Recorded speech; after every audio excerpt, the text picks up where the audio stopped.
Hoyyaa harka fuune daawwattootaaf dhaggeeffattoota keenya kun miidiyaa keessan Qaanqeen show torban toora saatalaayitii Gadaa Bilisummaa Facebook YouTubein kan isin bira geessu sagantaa Gingilchaati. Gingilchaan keenya har'aa marsaa 84 irra geenya jira. Sagantaa guyyaa har'aa qabatee kan isiniif dhiyaate jirnaaltichi keessan kun qaxaleen Habtaamuu Lamuuti. Kanneen sagantaa keenya faaraa taatan YouTube chaanaalii keenya subscribe, like, share gochuun haga xumura sagantaa keenyaatti nu waliin turaan afeerraa keenya yeroo hundaati. Akkasumas ergaan keenya kun yoo isin tolte hiriyoota keessaniif raabsuu hin dagatinaa isiniin jenna.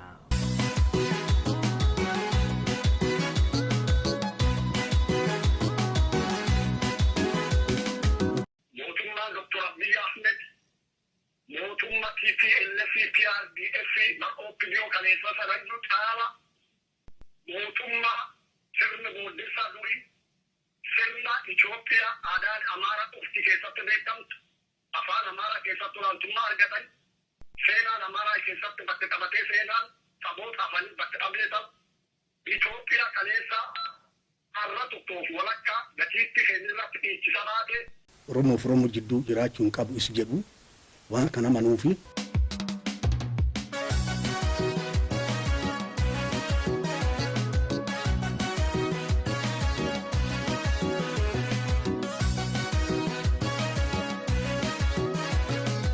daawwattootaaf dhaggeeffattoota keenyaa Gingilchaa keenya marsaa 84ffaa guyyaa har'aa uddeelladhee dhufeera. Gingilchaan keenya 84ffaan guyyaa har'aa irratti xiyyeeffatu dhimma ajajaa waraana bilisummaa Oromoo naannoo kibbaa kan turan Jaalle Gollichaa amma maqaan isaanii obbo Gollichaatti geeddaramee jira. Waa'ee Jaalle Gollichaa kana gara biyyaatti galuu isaanii wajjin wal qabatee miidiyaan mootummaa baay'ee gurra nu duuchaa jira afaan Oromoof afaan Amaariffaan. Ijoolleen bilchiqinnaa injifannoo guddaa galmeessanii nama tokko biyyatti galee fitu gurra nu duuchaa jiru. Jaalle Gollichaadhaaf kabajaaf ulfina guddaan qaba. Aarsaa isaan qabsoo Oromoo keessatti kaffalanii fi na biratti uummata Oromoo biratti kabajaaf ulfina guddaa qabu. Biyyatti galuu isaanii kana wajjin wal qabatee gaaffiif deebii xiqqoo isaan OBN irratti godhanii dirree xiyyaaraatti simatamanii barcuma warra nugusaa fakkaatu sana gidduu ta'anii barcuma kana jalqabaafis dhumaafis ammuma argu. Gaafa jalqaba biyyatti galtuudha akkasittiin simata mootummaan. Baay'atanii dhufanii dirree xiyyaaraatti simatu miidiyaa adda addaa dhufaa miidiyaa akka OBN faa ETV faa faanaa faatu dhufee tochitti gaaffiif deebisi godha. Torban tokko booddee hogganoonni dirree xiyyaaraatti dhufanii simatanis bilbila sirraan kaasanii namoota baay'ee akkasittiin badee jira. Jaalle Gollichaa amma dirree xiyyaaraatti dhaqanii simatanii injifannoo guddaa ajajaa waraana bilisummaa Oromoo biyyatti galcha waan ta'eef baay'ee gammadaa jiru. Akka waan kaayyoon keenyaaf ilaalchi keenya nama tokko irratti ta'e dubbiin dubbii kaayyoo irra malee dubbiin dubbii namaarra miti. Bor Jaalle Marroonis galuu danda'a. Obbo Galaasaatu galeef kanaan dura. Hogganoota gurguddaa galeef itti aanaa adda bilisummaa Oromoo obbo Araarsoo Biqilaa faatu galeen bilchiginnaatti. Kun rakkoo tokko maalii qaba? Qabsoon akka baaburaati. Yaabbattaa karaatti irraa bu'aa deemtaa kabiraatu yaabbataa irraa bu'aa akkasittiin deema waa'ee kaayyooti. Kaayyoo jala deemna malee bor Jaalle Marroon galee bor Jaalle Gollichaan galee Jaalle Gammachuun galee Jaalle Habtaamuun galee jirnaalti keessan kunis galuu danda'a garuu dubbiin dubbii kaayyooti. Nuti kaayyoo ilaalla. Jaalle Gollichaan dadhabaniiru qabsoo kana keessatti aarsaa baay'ee kaffalaniiru. Har'ammoo umuriin isaaniis xiqqoo dadhabee jira. Dargaggoota ammaa kana wajjin utaaluu hin danda'an. Dhukkubis immoo jirti nuun jedhan. Dhukkuba immoo naannoodhuma dirree kana keessatti dhukkuba kaleetiin bishaan dhabuurraan kan ka'e rakkina dhukkuba kalees qabu sanarraan kan ka'e immoo yeroo dheeraadhaaf Naayiroobii turan akka waan waraana bosona keessaa biyyatti galchaniiti bireekiin nuyi nu himaa jiru. Garuu Jaalle Gollichaan kan isaan galanii Naayiroobii keessaa galan. Kanaan duras baay'eetu gale gara fuula duraattis baay'eetu galuuf deema. Ilaalchi keenyaaf kaayyoon keenya nama jala utoo hin taane hoggana jala utoo hin taane kaayyoo jala. Hogganoota gurguddaatu galee hogganoota gurguddaa galuufis deema. Haga Oromoon mirga see argattutti garuu haga Oromoon qabsoo waggaa meeqatti qabsaa'aa ture galma ga'utti nuti kaayyoo ilaalla. Jaalle Gollichaan galuu isaaniif hin gallee sanarraa miti amma rakkoon jiru jechuudha. Kanaan dura Gingilchaa marsaa 81 irratti waa'ee jaalle gollichaa irraa haasa'een ture. Maalan jedhe waldhabbiinsa abbaaf ilmaan gidduu jiru gidduu galuun nun barbaachisu. Amma garuu haasa'uu dandeenya. Yeroo sanatti jaalle gollichaadhaa fi warri isaanii wajjin turan gaafa walitti bu'anii abbaaf ilma gidduu galuun nun barbaachisu. Har'a garuu maaliif irraa dubbanna jaalle gollichaan har'a waraana bilisummaa Oromoo duraanii jedhamu malee waraana bilisummaa Oromoon jedhaman. Uummata akka kootiite jechuudha. Qabsaa kaleessa uummata har'aati. Gara biyyaatti galee jira. Amma namni hundumaan irraa haasa'uu danda'a. Waan isaan dubbatan irraa dubbachuu dandeenya. Kaleessa garuu abbaaf ilma gidduu gallee hin dubbannu en. Abbaaf ilmummaaf sun gaar raawwateera jechuudha. Kanaaf irraa dubbanna. Gaaffiif deebii isaan OBN irratti godhan irratti waa'ee biyyatti galuu isaanii kanaa wajjin wal qabatee waan baay'ee haasa'an. Garuu kanaan dura maal jedhee turan?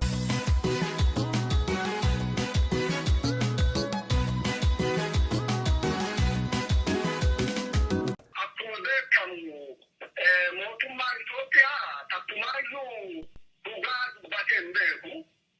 Yeroo muumamus moolee jedha. Mootummaan Itoophiyaa jireenya isaa keessatti dhugaa dubbatee hin beeku nuun jedhan. Bara 2020 keessa kan nuun jedhan jaalle gollichaan. Mootummaan kun jireenya isaa keessatti mootummaan Itoophiyaa inni darbees inni amma jirus dhugaa dubbatee hin beeku. Propagaandaa olola dubbata malee dhugaa haasa'ee hin beeku nuun jedhan. OBN akkamittiin gabaase waa'ee isaanii. Ajajaan waraana Abaaboo Shanee zoonii kibbaa fi koree giddu galeessaa Abaaboo Shanee gollichi dheengee karaa nagaan qabsaa'uuf uummatatti dabalame. Gollichi Keeniyaa turus guyyaa har'aa bakka hooggantoonni olaanoo mootummaa fi abbaan gadaa fi jaarsi biyyaa argametti buufata xiyyaaraa idil addunyaa booleetti simannaan taasifameefii jira. Mootummaan Itoophiyaa waraana bilisummaa Oromoo Shanee adda bilisummaa Oromoo terroristii godhee lafa kaa'ee jira. Shororkeessaa godhee murteessee jira akkuma TPLF waliin. Jaalle gollichaan dheengee immoo ajajaa waraana bilisummaa Oromoo naannoo kibbaati. Dirree kibbaati. Ajajni kun egaan ajajaan waraana bilisummaa Oromoo naannoo kibbaa kun gara booleetiin simatame. Qabsoo karaa nagaa geggeessuudhaaf simatame. Inni kaleessa shororkeessaa ittiin jedhame. Inni kaleessa dubartii gudeedaa ittiin jedhan, inni kaleessa dhiira gudeedaa ittiin jedhan, inni kaleessa nama qala nama ajjeesa ittiin jedhanii maqaa adda addaa moggaasaa fi turan har'a garuu karaa eerpoortii simatan. Wanti isaan kaleessa jechaa turan sun hundumtuun kijiba ta'uusaa asitti agarsiistaa jechuudha. Erga kaleessa waan baay'ee waraana bilisummaa Oromoo irratti maxxansaa turan. Waraanni bilisummaa Oromoo nama nagaa qala. Waraanni bilisummaa Oromoo qaama namaa irratti laastikii gugguba. Dubartii gudeedha, dhiira gudeedha. Wanti hin jedhamin tokko hin jiru waraana bilisummaa Oromootiin. Harragaan ajajaa waraana bilisummaa Oromoo zoonii tokkootu gara biyyaatti deebi'a. Gaafa gara biyyaatti deebi'u uumamanni simannaa addaatu geggeeffameef hoogganoota bilchiginnaatiin. Kan arrabsamaa ture waraanni bilisummaa Oromoo waan mootummaa dura dhaabbateef malee waan yakka hojjeteef miti. Mootummicha fuuldura gaafa dhaabbattu maqaa adda addaa taappellaa adda addaatu sii maxxanfama. Garuu yoo si fuuldura dhaabbadhu kara nagaan biyyatti gala jette immoo akka gootaa simatamta. VIPdhaan simatamta. Jaalle gollichaan dheengee Keeniyaa keessa turan yeroo dheeraadhaaf jedha. Erga Keeniyaa keessa turanii qabsoo karaa nagaa geggeessuuf biyyattii galanii uummatatti makamaniiru. Mee warri qabsoo karaa nagaa geggeessaa jiru biyya keessatti nagaa qabu. Obbo Baqqalee Garbaa caalaa namni qabsoo karaa nagaa geggeessa jira. Jawaar Mohammad caalaa namni qabsoo karaa nagaa geggeessa jira. Warra adda bilisummaa Oromoo qabsoo karaa nagaa geggeessina jedhanii biyyatti galan isa kaan mana hidhaatti isa kaan mana keessatti isa kaan immoo ari'anii biyyaa baasaniiru. Har'a garuu jaalle gollichaan dheengee ajajaan waraana bilisummaa Oromoo kaleessa akka godhe kaleessa maaloo godhe jechaa ololli irratti oofamaa ture immoo simatu. Wanti kaleessa irratti oofamaa ture sun yoo dhugaa ta'ee fi silaa jaalle gollichaan maal ta'uu qabu turan kana isinii fannisa.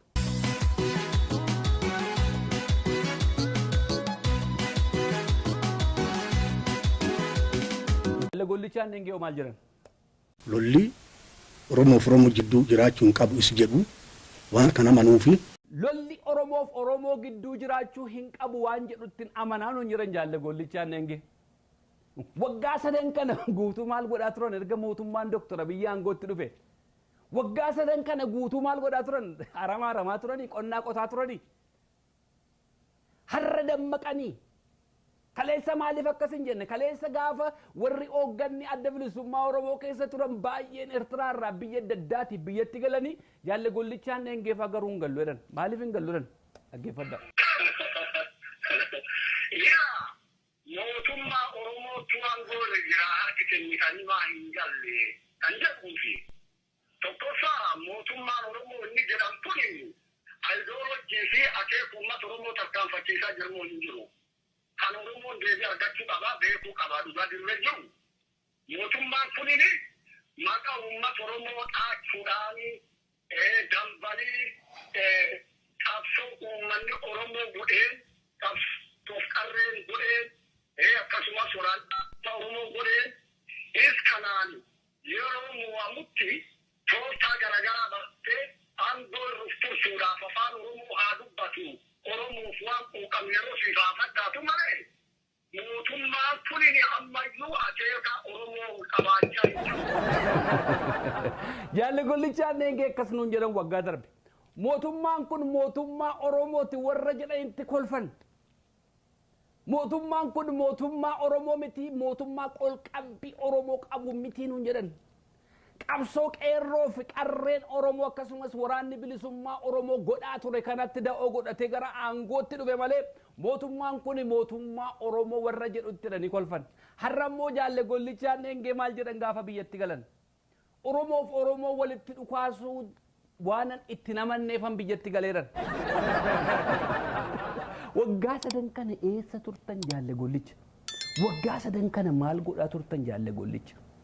Arra bara 2021 kana keessa Oromoof Oromoon walitti dhukaasuun sirrii akka hin taane waan sirrii miti. Oromoof Oromoo walitti dhukaasuun qabu. Kaleessa garuu mootummaan kun mootummaa Oromoo warra jedhutti kolfaa turtan.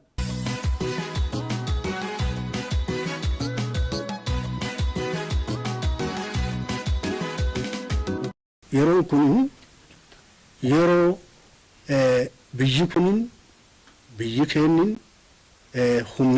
humni biraa kan maqaa addaatiin uf baasee biyyi kana gara waraanaatti geessaa jiru waan horateef yeroo kan keessatti ammoo nuti akka ilmaan Oromoo taane yeroo haala kana kan keessatti Oromoo waliin hojjechuu dadhabuun qaaniidha fafaadha.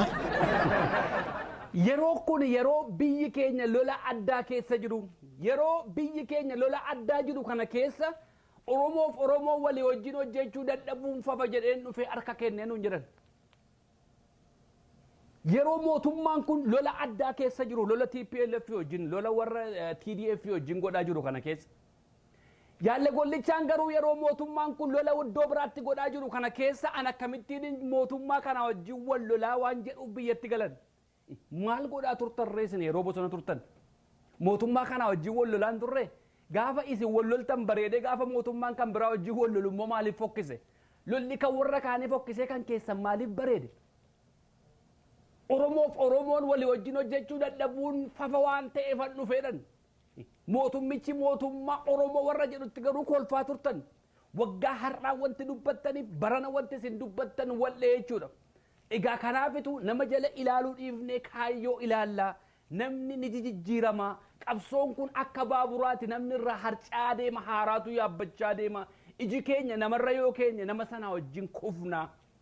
Erga mootummaan kun kan biraa wajjin wal loluun isaanitti dhagahamee gale kaleessa jaalle gollichaan maal godhaa turan? Mootummaa kanaaf daangaa eegaa turanii? Naannoo kibbaa kana keessa Keeniyaa irraa eegaa turanii? Sumaalee irraa eegaa turanii? Mootummaa wajjin wal lolaan turre jechuudha isaan? Akkamittiin mootummaan kan biraa wajjin wal lola biyyi keenya akkamittiin lola biraa keessa galtii jennee Oromoof Oromoo walii wajjin hojjechuun dadhabuun suni fafa waan ta'eef galle biyyatti. Kanaan dura maal jedhan? Yeroodhaaf hatti bitti uummata Oromoo sorbee garuu fi adeemsisu malee mootummaan kunini mootummaa onnee deebii uummata Oromoo deebisuuf onnee hin qabne, amina hin qabne, dandeettii hin qabne, sammuu sitti hin qabne, fedhii sitti hin qabne mootummaa habashoonni biqiltee maqaa Prime Minister Oromoo achi jirchachuu qofaafi Oromoon dadhaba ta'e Oromoo sakkoolojikali dadhaba ta'e mootummaa Oromoo haa jedhu malee Oromoon dhugumaan akeekuu uummata Oromoo kaleessa beeku mootummaa Oromoo jechuu hin danda'u jechuun mootummaa. Mootummaan kun mootummaa Oromoo jechuu hin danda'u. Mootummaa Oromoo xaqilaa ministeerii ta'e jedhanitti nu goomsa miti. Gaaffii Oromoo deebisuudhaaf haamilee hin qabani. Kanaaf mootummaa kana mootummaa Oromoo jechuu hin dandeenye nuun jedhan waggaa akka har'a. Waggaa tokko gidduutti shifti ta'e. Waggaa tokko gidduutti waa'een Oromummaatti dhufe. Waggaa tokko gidduutti waa'ee mootummaan kun mootummaa Oromoo ta'utti itti hife jechuudha. Namni waraana amma naga'u geggeessaa ture haala kanaan nutti haasaa turan kaleessa. Mootummaan kun mootummaan Dr. Abiyyi mootummaa gaaffii Oromoo deebisuudhaaf haamilee itti qabu miti nuun jedhan. Har'a immoo mootummaan kun mootummaa Oromootii nuun jedhan. Eewutu geeddarame. Mootummaatu geeddarame moo obbo Gollichaa Dheengeetu geeddarame. Jijjiiramni eenyurra jira. Mee haasaa obbo Gollichaan Dheengee waggaa har'aa dubbataniif har'a dubbatan gidduutti gaaffiin Oromoo isa kamtu deebi'e. Daangaan Oromoo isa kamtu kabajame. Hidhamtoonni Oromoo mana hidhaa jiran eenyutu hiikame. Du'ii Oromoo irraa dhaabbateera. Qe'een Oromoo nagaa argateera. Gaaffiin Oromoo deebi'eera. Gaaffiin afaanii deebi'eera. Gaaffiin daangaa deebi'eera. Oromoon bilisummaa isaa argate. Ajjeechaan kaleessa jaalle Gollichaan nuun jedhan dhiya keessatti kibba keessatti ajjeechaa geggeeffamaa jira nuun jedhan ajjeechaan kun dhaabbateera. Kaayyoo kaleessa mana baaneefitti miti gara abaarsaatti kan dhugeessu waan uummati Oromoo akkaan balaaleffatu uummati Itoophiyaas balaaleffata. Kanaafi tokko wanti warjuntaa waliin nu qabsiisu gonkumaa hin danda'amu. Inni kunini fedhii fi dantaa fi humna uummata Oromoo keessaa ufaquu ta'a jechuudha. Jaalala uummata Oromoo. Kaayyoo isin manaa baataniif kanaare obbo Gollichaa Dheengee. Kaayyoon ganamaa sun sana. Kaayyoon waggaa 29 itti beeloftan kana. Kaayyoon waggaa 29 itti dheebottan kana. Kaayyoon waggaa 29 jireenya itti dhabdan kanaare. Warra bosona tafeetu kaayyoo qabatee hafe moo warra booleedhaan galeetu kaayyoodhaan gale. Mee kaayyoon isa kam? Kaayyoon mootummaa kaleessa wajjin wal lolaa turtanii simatamtanii biyyatti galuudha. Kaayyoon jaallan kaleessa waliin beela'aa turtan waliin qabsa'aa turtan ijoollee keessan jaallan duwwaayyuu miti. Ijoollee guddifattan ijoollee barsiifattan har'a mootummaa keessa teessanii juntaa jettanii komachuudha. Kanaa kaayyoon. Kaayyoon kana gaaffiidha.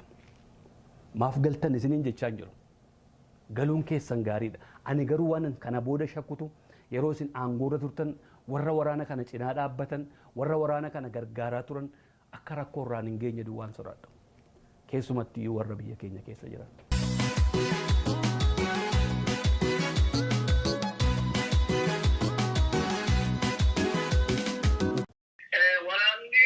Itoophiyaadhaa waraana bilisummaa Oromoo dur dhaabbachuu dadhabuudhaan gocha hammeenya uummata Oromoo bal'aa irratti yakka waraana sadarkaa addunyaatti iyyuu takka murtaa'eetuma hin beekne waggoota 27 darban ka EPRDF, TPLF, taayitaa fi aangoo biyya Itoophiyaa jedhamu kan qabatteetti turtayyuu yakki waraana hangana uummata Oromoo irratti raawwatamne.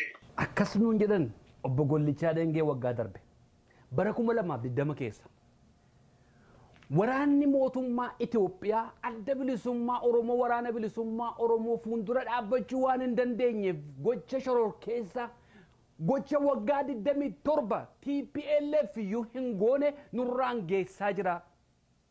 Waan gurraan dhaga'uun nama jibbisiisu Oromoo irraan ga'aa jira. Waan addunyaa irratti dhageenyee hin beekne baay'ee raawwachaa jira. Waggaa 27 TPLF gaafa biyya geggeessaa turte kan nurraan hin geenyedhan. Maaliif immoo TDF fi waraana bilisummaa Oromoo wajjin walii galtee godhan waan jedhuuf aaranii biyyatti galan. Gochaa TPLF waggaa 27 hin godhin garuu mootummaa isaan dhaqanii harkatti kennantu Oromoo irratti raawwachaa jira. Gochaa shororkeessaa gochaa gara jabinaa raawwachaa jiran hundeen arraba isaaniitiin. Obbo Gollichaa Dheengee jedhe waggaa kaarra. Wallaa haasaan isaanii. Gochaa TPLF Oromoo irraan hin geenye caala kan Oromoo irraan ga'aa jiru mootummaa kana. Kan isaan naqanii harkatti kennanis mootummaa kana. Isaantu haase, isaantu dubbate, ittiin dabalu irraan hir'isu waan isaan jedhan. Gochaa mootummaan kun waggaa akka har'aa Oromoo irratti raawwate nuun jechaa jirtan kana dhaabbate obbo Gollichaa Dheengee. Ajjeechaan dhaabbate gochaan sun Oromoo irraa dhaabbatee kanaaf galtanii yoo dhaabbateera ta'e hundi keenya waliin gallaa nutti hima. Kanaaf as teenye iyyina. Gochaa isaan Oromoo irratti raawwachaa jiran kanatu nu gubee jennaan as teenye iyyaa jirra. Suusii iyyaa qabaannee miti. Isinis kanaaf lolaa turtanii. Isinoo ajjeechaan kun Oromoo irraa dhaabbannaan galtanii. Gochaa kaleessa mootummaan kun uummata koorraan ga'aa jira jettanii qawwee lafaa kaastan sun dhaabbannaan qawwee lafa keessanii galtanii karaa nagaa qabsaa'uudhaaf. Gaaffiidha obbo Gollicha. Umrii ofii balleessuun hin barbaachisu. Yeroo ofii gubanii yeroo guddinni biyya kana gubuunis hin barbaachisu. Kanumaan dubbii keenya dhaga'anii fedhii uummata bal'aa dhaga'anii onna ofii hammeen onna kee jirsan qulqulleessanii gara biyyaatti yootoo nagaan galanii gaarii ammallee nagaan galaa jedha. Nagaan galaa jechaa jiru waraanaan. Umurii ofii gubuun hin barbaachisu. Kaayyoodhaaf umurii miti lubbuu ofii iyyuu hin gubu. Kaayyoodhaaf jireenya ofii iyyuu hin gubu. Uummata ofiitiif jecha. Ajjeechaan mootummaan Oromoo irraan ga'u dhaabbannaan immoo umurii ofii gubuudha. Caakkaa keessaa maal godhu? Ajjeechaan kun dhaabbateera Oromoo irraa. Hidhaan dhaabbateera Oromoo irraa. Gaaffiin Oromoo deebi'eera. Qe'een Oromoo nagaa argateera. Waan isin kaleessa qabsooftaniif sun deebii argate obbo Gollicha. Waan isin kaleessatti rakkattan sun deebii argate moo sababiidhuma hoogganummaa irraa kaataniif galtan. Gaafa hoogganummaa irra jirtan waa'ee quuqamaa sitti dhaga'ame gaafa hoogganummaa irra buutan immoo waa'een biyyatti galuu sitti mul'ate. Yeroo hoogganaa turtan yeroo ajajaa turtan sana waa'ee quuqama uummataa sitti dhaga'amaa ture kunoo waggaa akkarra. Amma immoo bakka keessan gaafa namni bu'e obbo Gammachuun gaafa bakka keessan bu'ee hoogganummaa irraa kaatan biyyatti galuun sitti dhaga'ame. Waggaa har'aa maal nuun jettan? Waggaa har'aa maal nuun jettan? Isatu gurra keenya keessaa qala'u nutti jiraam. Nutti iyyaa jiraam waan isin waggaa irraa dubbattan.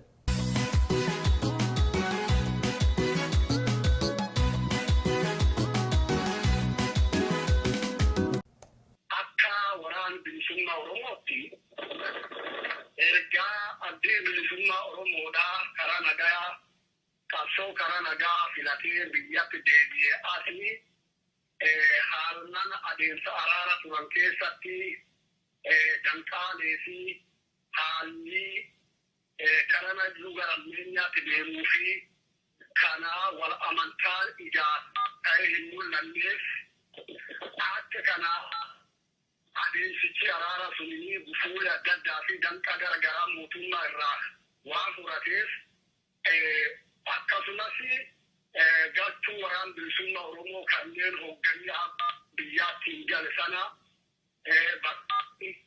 leenjii turanitti dhiibbaa fi dararamni adda addaa irra waan tureef walumaa galatti haalli nagaa jedhamsuni nagaa waaraa fi amansiisaa fi bifa sirriitti qabuu fi bifa fuulduraa fi mul'inni tokkotti waan mul'isaa hin turiniif akkasumas mootummaan Itoophiyaa gamka inni alaa osuma ABO waliin danqaan akkasii deemaa jiru deebi'eetiin bulee 15 keessatti waraan bilisummaa Oromoon hiikkachiifnaa jechuudhaan lola nurratti labsee lixa Oromiyaa irratti labsee godinaalee kibbaa gara Gujii ba'aa Gujii lixaa naannoo Liibanii akkasumas lola bal'aatti labsee waraan bilisummaa Oromoo waliin hanga ammaatti gara baatii 9 wal lolaa.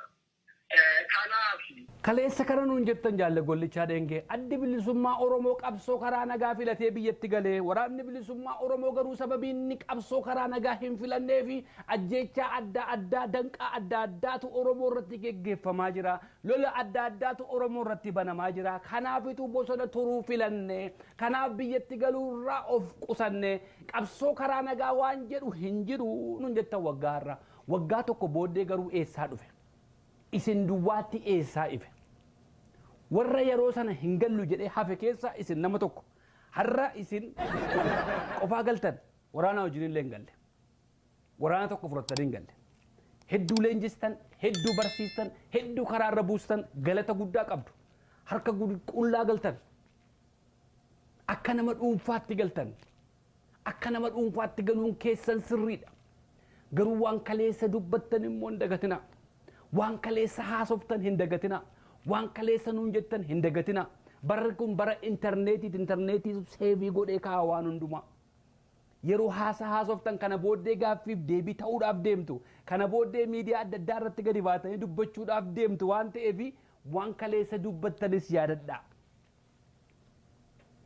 Har'a jaalle gollichaan dheengee sababii waraana bilisummaa Oromoo keessa aangoorraa kaafamtaniif biyyatti galtan. Yeroodhuma jalqaba biltsiginnaan isinii afarsan barre. Ani yeroodhuma sanan bare.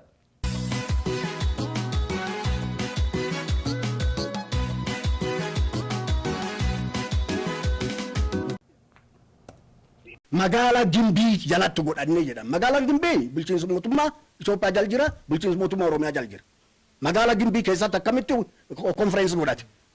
Tokko inni kunuyyuu kufaas taasisaa, ibsa sana kufa taasisa. Tokkoffaa ibsichiinu kufata. Riphee tokko magaalaa Gimbiitti korsaba godhanni yoo jedhu waan eenyu irra dhugaatii miti. Maaf aartan isin yookiin boolee keessatti ibsa nuu kennaa jirtanii bosona Oromiyaa keessa Keeniyaa keessatti waan haasa'aa jirtan fakkaata bogollichi. Walga'iin kanaan dura naannoo kibbaa keessatti iddoo adda addaatti godhamaa ture. Ummata isaanii keessatti goone walga'ii leenjiin ummata keessatti godhame jedhee viidiyoon meeqan nu gallakkifamaa ture sun hunduu waan kijiba jechuudha. Magaalaa Gimbii jalatti gooneedhaan malee magaalaa Gimbii keessatti gooneen jenne. Gimbiin immoo bal'aadha. Gimbiin Najoon, Mandiin, Begiinis Gimbiidhuma jala jirti. Wallagga dhiyaa jala jiru. Kanaaf iddoo itti godhan sanaa iddoo akkasii jedhanii dubbanne. Garuu iddoo fedhetti yoo godhan Finfinnee jalatti yoo goone jedhanii maal ammana isin haasa'aniin. Kufaa gooneeran maal Gimbiin biyya Oromoo miti maal ta'a godhan. Maal rakkoo qaba. Tigraayitti gooneen jenneem. Maqallee jalatti gooneen jenneem. Dachii Oromiyaa, dachii isin waggaa 20 meeqatti qabsooftan biyya isin itti dheebochaa fi turtan biyya isin rakkachaa fi turtan sana jalatti goone yoo jedhan maal rakkoo qaba maal mana isin aarsa. Dirqama walga'ii kana Sudaanitti godhachuu qabu, Eertiraatti godhachuu qabu, dachii Oromiyaa dachii qabsaa'anii fi bilisoomsanii iddoo tokkotti walga'ii godhachuu maal rakkoo qaba.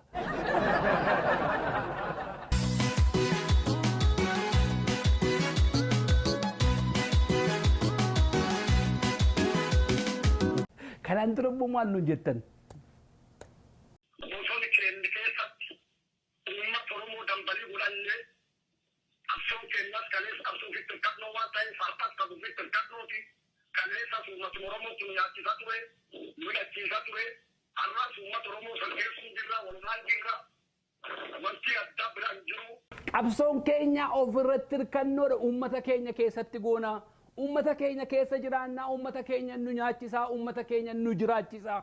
Ummata kana keessatti immoo kora sabaa gaggeeffachuun maal rakkoo qaba.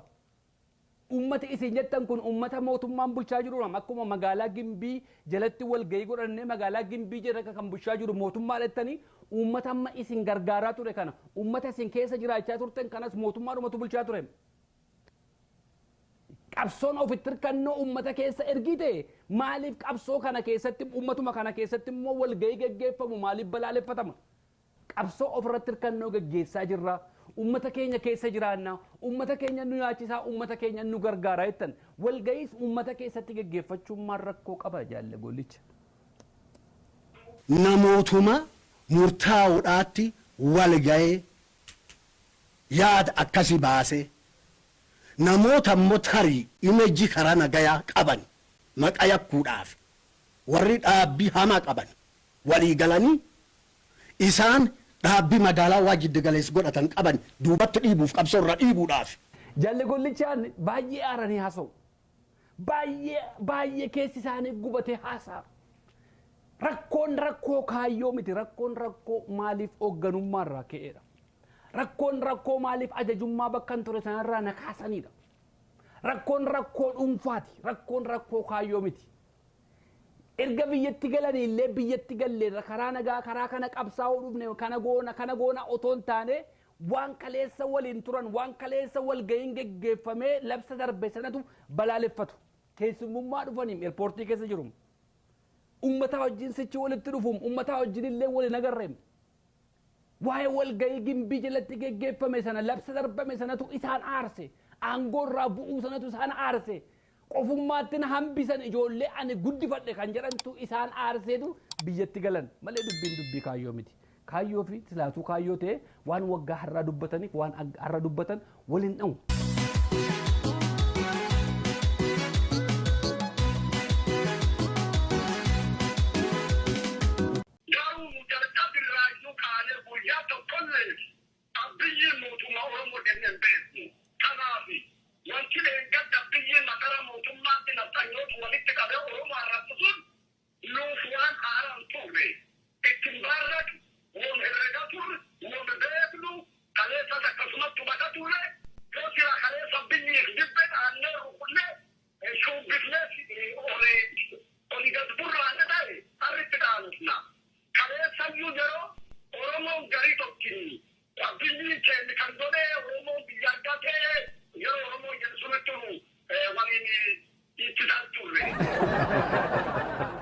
warra kaleessa shubbisee kaleessatti qaanaa ture hojiidhaarra walitti makamtaneettudha maddammariin isa kana obbo Gollicha jalqabarraa kaafnee nuti abiyyi mootummaa Oromooti jenneen beennu har'a garuu jedhanii logono warra qaana'u sana hojii walitti makamaniiru jechuudha intarneetii waan qabde gad hin dhiistu intarneetii waan qabde gad hin dhiistu kanaafan jedhe kanaafan yeroo baay'ee irra deddeebi'ee haasaa ija keessan namarraa kaasaa ija keessan kaayyoo irra kaa yoo kaayyoo ilaaltate hoogganni kee yoo si biraa dadhabe yoo si biraa harka kenne ati iji kee kaayyoo irra jira ija kee namarraa kaasi nama dhuunfaarraa ija kaasuu qabna akka Oromootti nama dhuunfaa waaqeffachuu keessaa ba'uu qabna namni dhuunfaa borsi biraa dadhaba borsi biraa kufa borsi biraa ajjeefama borsi biraa gana borsi biraa harka kenna garuu ija kee kaayyoo irra kaa'i yoo ija kee yeroo hundumaa kaayyoo irra keesse yoo iji kee yeroo hundumaa kaayyoo jaallan irratti wareegaman irra keesse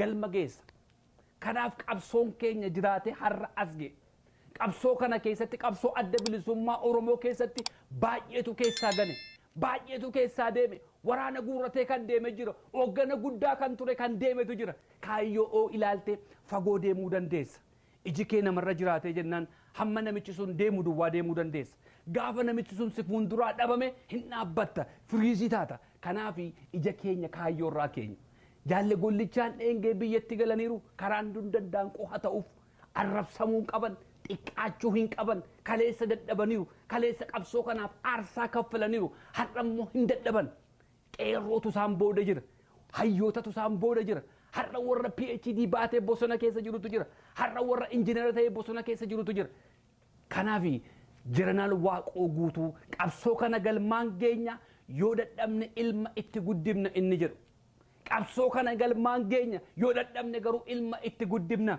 gaafa dadhabne harka laanne gaafa dadhabne dudduubatti deebine garuu ilmaan keenyatu galmaan ga'a kufuu jira gaafa ani kufe qabsoo kana ilma kootu bakkaan ga'a waan jedhu kanarratti ejjechuu qabna silaa har'a cabneerra osoo iji keenya namarra jiraate silaa har'a cabneerra jaalle gollichaan gaafa inni biyyatti galu silaa har'a kufneerra sababiin isaa garuu laphee dhiibne haasofnuuf iji keenya kaayyoorra jira borkan biraatu deemuu danda'a borkan biraatu ganuu danda'a borkan biraatu harka kennuu danda'a borkan biraatu kufuu danda'a kanaan dura gaafa magaalaa Dambidalloo keessatti jaalle marroo ajjeefne jedhanii mootummaan ibsa dabarsaa ture sana keessa iji keenya namarra hin jiru iji keenya kaayyoorra jira jaalle marroon wareegames dadhabes ganes biyyaa baqatus nuti kaayyoo ilaalaa jirra nama mitiin jedhe har'a jaalle gollichaan biyyatti gale iji keenya jaalle gollichaarra hin jiru iji keenya kaayyoorra jira jaalle gollichaan aarsaa qabsoo Oromoo keessatti dadhabdeef wareegama qabsoo Oromoo keessatti kaffalte hundumaaf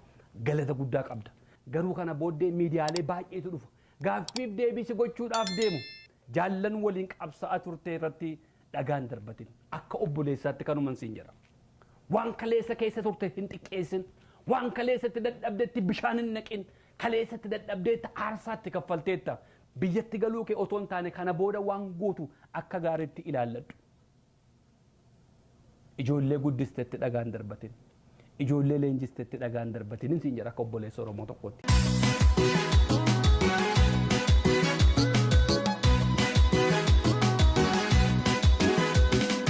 Daawwattoota dhaggeeffattoota keenyaa Gingilchaa keenya marsaa 84ffaan guyyaa har'aa fudhadhee isiniif dhiyaate asuma irratti golabeen jira. Sagantaan keenya guyyaa har'aa kun yoo seen isinitti tolte hiriyoota keessaniif dabarsuu hin dagatina. YouTube chaanalii keenya subscribe, like, share gochuunis nu cinaa dhaabbadhaa isiniin jenna. Torban ergaa biraan amma walitti deebinutti nagaan nuuf jiraadha.